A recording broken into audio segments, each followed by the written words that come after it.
Ngayon lang ba kayo nakakita ng ganitong klaseng sticker na may white ink at napakalinaw pagdating sa mga transparent sticker. Ayan, so tignan niyo yan.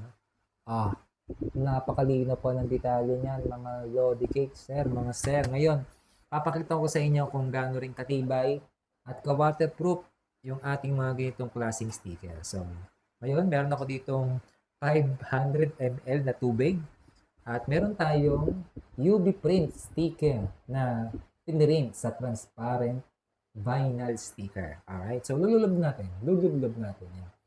So, lululob natin. Yan. Naka-peel off na pala to. Wala na tong sticker sa likod.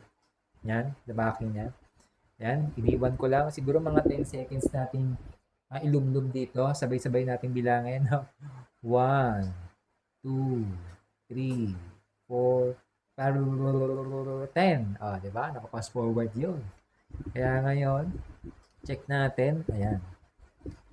Ayan. Diba?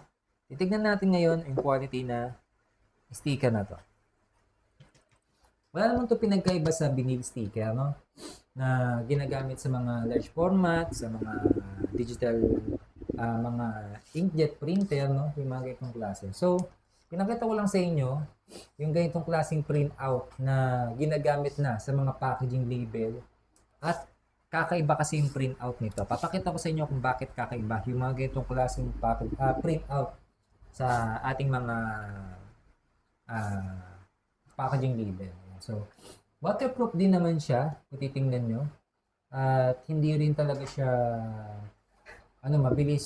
Talagang hindi talaga to. Hindi talaga tong nabilis.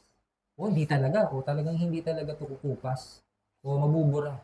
Pasinin nyo yan. Ito kasi, tignan nyo, kita nyo ba? Kukut-kutin natin yan. Kukut-kutin natin. Nakita nyo ba yung pagkutkut niyan? Ayan, kinukutkut ko na po ng kuko yan. Pero, ayun, narinig nyo ba yan? Yung tunog. Yung kuskus. Ayan. So, ganito yung klase ng UV print na packaging label. Na usually ginagamit sa mga transparent. At yung mga nangangailangan ng mga white na ink or white na layout sa kanilang mga transparent sticker. So, yung ganitong klaseng printout ay ito na yung mga usong mga high-end na. Kumbaga talagang yung mga ganitong klaseng mga gumagamit ng ganitong mga machine ay ito na yung mga latest kung tinatawag sa mga nagde-negosyo ng mga printing. Yung mga UV print. Usually kasi ginagamit yung mga UV print talaga sa mga pang-outdoor ho talaga. Pang